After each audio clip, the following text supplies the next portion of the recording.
ఇంకా రాజ్ దగ్గర డబ్బులు తీసుకున్న అతడు తన కింద వర్కర్లకి డబ్బులు ఇస్తూ ఉంటాడు. ఇస్తూ ఇలా అంటూ ఉంటాడు, ఎప్పుడు చూసినా డబ్బులు డబ్బులు అంటారు, ఎప్పుడు చూడు డబ్బులు ఇస్తావా సస్తావా, పని చేయడం తక్కువ డబ్బులు అడగడం ఎక్కువ, పట్టండి తీసుకోండి అని చెప్పేసి వాళ్ళని బాగా తిడుతూ డబ్బులు ఇస్తూ ఉంటాడు.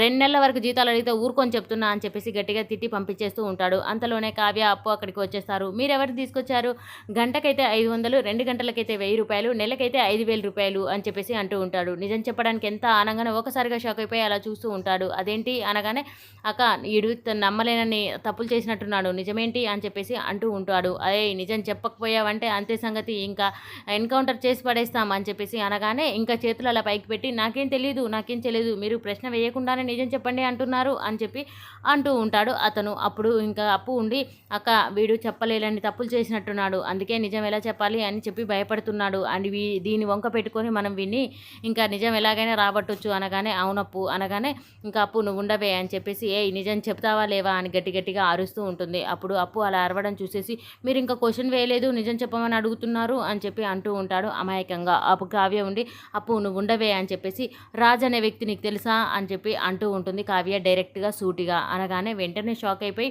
అలా చూస్తూ ఉండిపోతాడు ఏం మాట్లాడకుండా. కావ్య ఉండి, రాజ్ దగ్గర నిన్న 10 లక్షల రూపాయలు తీసుకోవడం నాకు తెలుసు, నిజం చెప్పడానికేనా 10 లక్షల రూపాయలు, నిజం దాచిపెట్టడం కోసమేనా 10 లక్షల రూపాయలు తీసుకుంది అని చెప్పేసి అంటూ ఉంటుంది. అనగానే, మేడం నన్ను చంపేస్తాడు రాజు సార్ అనగానే, చెప్పకపోతే మేము చంపేస్తామని చెప్పేసి ఇక్కడ ఉన్న కానిస్టేబుల్స్ అయితే అంటూ ఉంటారు.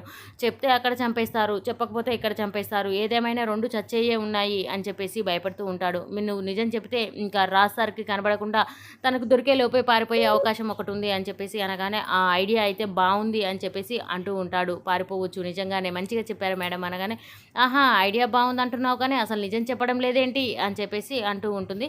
ఇంకా అప్పు అలా బెదిరించగానే, చెప్తాను మేడం చెప్తాను అని చెప్పి అంటూ ఉంటాడు. చెప్పకపోతే ఇంకా చంపి పడేస్తాం అని చెప్పి ఇక్కడ అంటూ ఉంటాడు.